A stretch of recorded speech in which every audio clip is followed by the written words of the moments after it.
Hello everyone, मैं ममतेश गुप्ता। आज देखेंगे 9th class history NCERT chapter 4। Chapter का नाम है वन्य समाज और उपनिवेशवाद।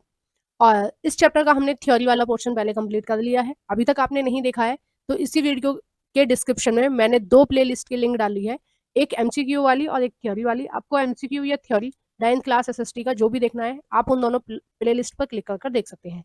और ये साइड में जितनी भी प्लेलिस्ट लगी हुई हैं ये सभी मैंने पढ़ाई है। 6 से 10 तक की एनसीईआरटी की मोस्टली बुक मैंने कंप्लीट करा दी है एसएसटी वाली। अगर आपने ये सब भी नहीं देखी है तो आप मेरा यूट्यूब चैनल ओपन कर प्लेलिस्ट वाले ऑप्शन पर क्लिक कर इन सबको भी देख सकते हो।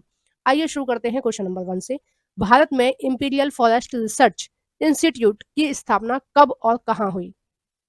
ए है 1906 देहरादून, बी है 1907 देहरादून, सी है 1908 शिमला, डी है 1906 लखनऊ। तो इसका जो सही आंसर हो जाएगा वो हो जाएगा ए 1906 देहरादून। नेक्स्ट है क्वेश्चन नंबर 2। वन भारत में अंग्रेजों ने भारतीय वन अधिनियम कब लागू किया था? ए है 1878, बी है 1927, सी है 1865, डी है इनमें से कोई नहीं। तो इसका जो सही आंसर हो जाएगा वो हो जाएगा सी 1865 में वन अधिनियम लागू किया था और 1878 में इसमें संशोधन किया था। इसमें वनों को 3 वर्गों में बांट दिया था, आरक्षित वन, सुरक्षित वन और ग्रामीण वन। ठीक है, और फिर 1927 में फिर इसमें संशोधन हुआ था। नेक्स्ट है क्वेश्चन नंबर 3। निम्नलिखित का मिलान कीजिए। निम्नलिखित का मिलान कीजिए। ए है मध्य अमेरिका। अब देखो मध्य अमेरिका में कौन सी कृषि होती है?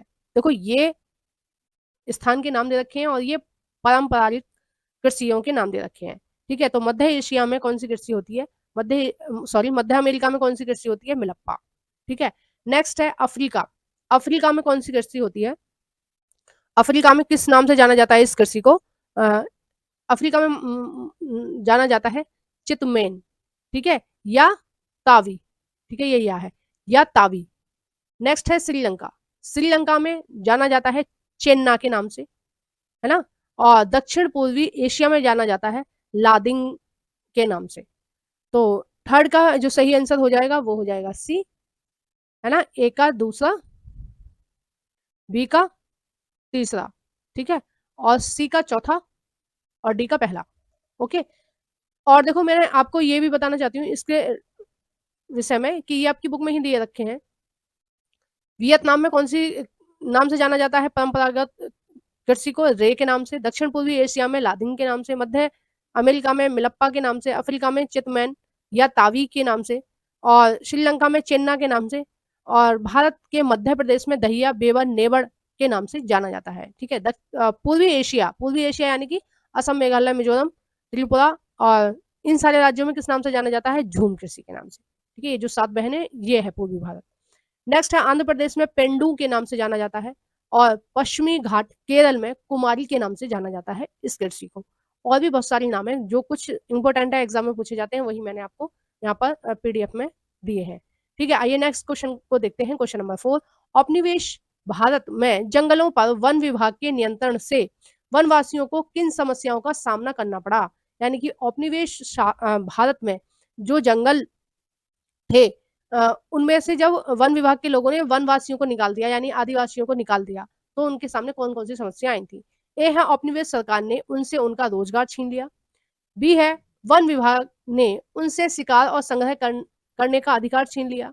सी है कुछ जंगलों से वनवासियों को पूरी तरह से जंगल छोड़ने पर मजबूर किया। डी है ये सभी। तो इसका जो सही आंसर हो जाएगा वो हो जाएगा डी, ये सभी उनको पूरी तरह से मजबूर कर दिया था कि उनको जंगल छोड़ने पड़े। अगर वो जंगल नहीं छोड़ते थे, आंदोलन वगैरह करते थे तो निर्मम लोगों पर गोलियां चला के उनकी हत्या कर दी जाती थी। ठीक है, ऐसा कई जगह देखने को मिला कि जो आंदोलनकारी थे उनके तंबुओं पर, उनके टेंटों पर गोली चला दी और बहुत सारी संख्या में लोग मारे गए थे। ठीक है, ये काम किसने किया था? अंग्रेजों ने। नेक्स्ट है क्वेश्चन नंबर 5। वन विद्रोह से संबंधित कौन सा युग्म गलत है? जो गलत है वो हमें बताना है। देखो ए है संथाल फरंगना में जो आंदोलन संभाले हुए थे वन विद्रोह का। वन विद्रोह का मतलब के आंदोलन का मतलब है कि जो अंग्रेज छीन रहे थे ना वनों को भारतीयों से, ठीक है, भारत की जनजाति लोगों से, तो लोगों को समझ में आने लगा कि भाई इनसे हमें अपने वन वापस लेने हैं, तो वापस लेने के लिए आंदोलन चलाए जा रहे थे। ठीक है, तो संताल फंगना में किसने संभाला आंदोलन? सिंधु और कानू ने। ठीक है, और है ये थोड़ी सी टाइपिंग मिस्टेक हो गई है। और सिंधु और अ, सिद्धू और कानू ने। बी है छोटा नागपुर, छोटा नागपुर में बिरसा मुंडा ने, बिल्कुल सही है। ठीक है, सी है आंध्र प्रदेश में अल्लूरी सीताराम राजू ने, बिल्कुल सही है। डी है बस्तर में रामपाल ने। तो ये वाला ही युग्म गलत है, हमें गलत वाला ही देखना था। बस्तर में किसने संभाला था? बस्तर में गुंडाधुर एक महान पुरुष थे, उन्होंने संभाला था। बस्तर कहाँ है? का भारत के छत्तीसगढ़ में है बस्तर। ठीक है, और उसमें किसने संभाला था? गुंडाधुर ने संभाला था। वैसे तो इसका कोई मुख्य नेता नहीं था इस विद्रोह का, लेकिन वहां के लोग इनकी बात ज्यादा मानते थे। ठीक है, तो बुक में दिया हुआ है कि इनकी बात को ज्यादा तवज्जो दिया जाता था, इसलिए इनको कह सकते हैं कि ये बस्तर के जो आंदोलन था उसमें नेता थे। नेक्स्ट है क्वेश्चन नंबर 6। औपनिवेशिक भारत के वन विद्रोह के लिए बस्तर प्रसिद्ध है। बस्तर भारत के किस राज्य में है? अब ये तो मैंने आपको पहले ही बता दिया। ए है आंध्र प्रदेश, ठीक है, ये गलती से टाइप हो गया। ए है आंध्र प्रदेश, बी है छत्तीसगढ़, सी है उड़ीसा, डी है महाराष्ट्र। तो इसका जो सही आंसर हो जाएगा वो हो जाएगा बी, छत्तीसगढ़ राज्य में है बस्तर। नेक्स्ट है क्वेश्चन नंबर 7। इंडोनेशिया का जावा द्वीप किस अनाज की खेती के लिए प्रसिद्ध है? ए है चावल, बी है गेहूं, सी है मक्का, डी है रबर। तो इसका जो सही आंसर हो जाएगा वो हो जाएगा ए, चावल के लिए बहुत ज्यादा प्रसिद्ध है इंडोनेशिया का जावा द्वीप। नेक्स्ट है क्वेश्चन नंबर 8। निम्नलिखित में से इंडोनेशिया किसका औपनिवेश था? ए है अंग्रेजों का, बी है डचों का, सी है जापानियों का, डी है फ्रांसीसियों का। तो इसका जो सही आंसर है वो हो जाएगा बी, डचों का। और यहाँ पे भी इसी तरह का विद्रोह हुआ था जैसे मैंने पीछे आपको बताया था। ये जो क्वेश्चन मैंने आपको बताया था, इसी तरह का विद्रोह जो हुआ था वो जावा में भी हुआ था। और जावा में उसका जो नेतृत्व कर रहे थे, जावा में उसका नेतृत्व कर रहे थे सामीन। ठीक है, सामीन नाम का एक व्यक्ति थे जो आंदोलन संभाले हुए थे, और बाद में उनके जमाई ने भी उनका साथ दिया और आसपास के सभी लोगों ने साथ दिया। उन्होंने क्या कहकर आंदोलन संभाला हुआ था? उन्होंने कहा था कि जो पेड़ हैं, जो वन है, और जो झरने हैं, जो नदियां हैं, ये सब किसी राज्य ने, किसी राजा ने नहीं बनाई हैं। ये सब प्रकृति ने बनाई है, ये सब भगवान ने हमें दिया है, ये सब प्रकृति ने हमें दिया है। तो किसी भी व्यक्ति का अधिकार इन जंगलों पर नहीं है। ये सब प्रकृति ने हमें दिया, प्रकृति की धरोहर है जिसकी देखरेख हम करेंगे और इसका इस्तेमाल भी हम ही करेंगे। ठीक है, बाहर के किसी डच को, किसी राजा को हमें बाहर निकालने का कोई अधिकार नहीं है जंगलों से, या फिर हम पर पाबंदी लगाने का कोई अधिकार नहीं है कि हम जंगलों से कोई सामान ना लें।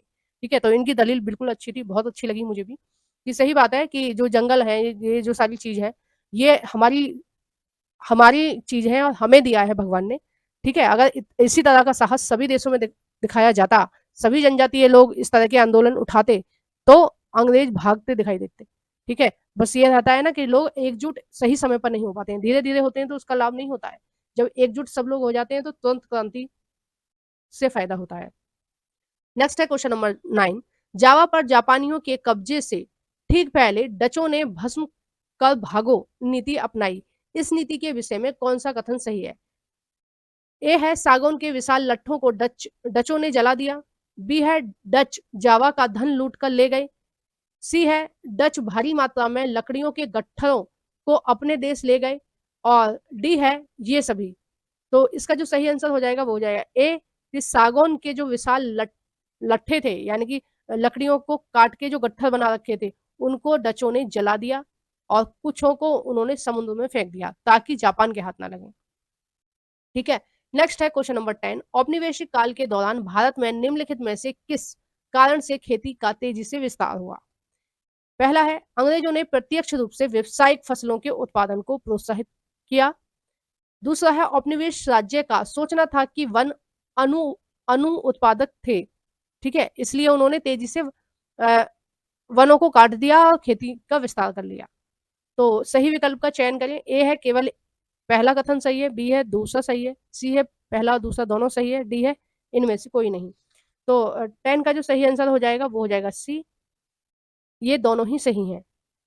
ठीक है, उन्होंने, अंग्रेजों के दिमाग में यही बात थी कि जो वन है वो अनुपयोगी है, अनुत्पादक है, क्योंकि उनके जो चीज काम नहीं आ रही थी उनको सब वो बेकार ही लगता था, चाहे इतिहास हो, किसी भी देश का, चाहे किसी देश की ज्योग्राफी हो, चाहे किसी देश की संस्कृति हो, चाहे किसी देश की भाषा हो, उनको सब बेकार लगता था जो उनको समझ में नहीं आता था। उसको ये कहकर बोल देते थे कि इससे आप लोगों की तरक्की नहीं होगी, आप लोग क्या सीखिए, अंग्रेजी सीखें। आप लोग किसको जाने, यूरोपीय समाज को जाने, यूरोपीय इतिहास को जाने, उससे आपकी तरक्की होगी, उससे आपका विकास होगा। यही नीति उनकी रही कि अपने आप को श्रेष्ठ दिखाते थे इन देशों में आकर, और दूसरे देश के धर्म को आडंबर कहकर और अंधविश्वास कहकर ठुकरा दिया करते थे। ठीक है? और लोग इस चीज़ को समझ ही नहीं पाए कभी, और जब तक समझ में आई, जब तक बहुत देर हो चुकी थी, अंग्रेजों ने सब कुछ कब्जा लिया था। ठीक है? तो इसी के साथ हम इस वीडियो को समाप्त कर रहे हैं। नेक्स्ट वीडियो आपको चैप्टर नंबर 5 की मिलेगी। और अभी तक आपने मेरे यूट्यूब चैनल को सब्सक्राइब नहीं किया है, तो प्लीज़ मेरे यूट्यूब चैनल को सब्सक्राइब कर लीजिए, एनसीईआरटी ममतेश गुप्ता को। ठीक है? और अगर आपने अभी तक लाइक नहीं किया तो प्लीज़ वीडियो को लाइक कर देना, कमेंट करके बताना आपको वीडियो कैसी लगी है। ठीक है? ज़्यादा से ज़्यादा सपोर्ट करो, लाइक करो, कमेंट करो, और वीडियो को शेयर कर देना जो भी फ्रेंड आपके एनसीईआरटी पढ़ना चाहते हैं 6 से 10 तक की। ठीक है? जो भी बुक पढ़ना चाहते हैं उनके साथ उस वीडियो को शेयर कर देना। लाइक करना बिल्कुल मत भूलना। Thank you for watching everyone.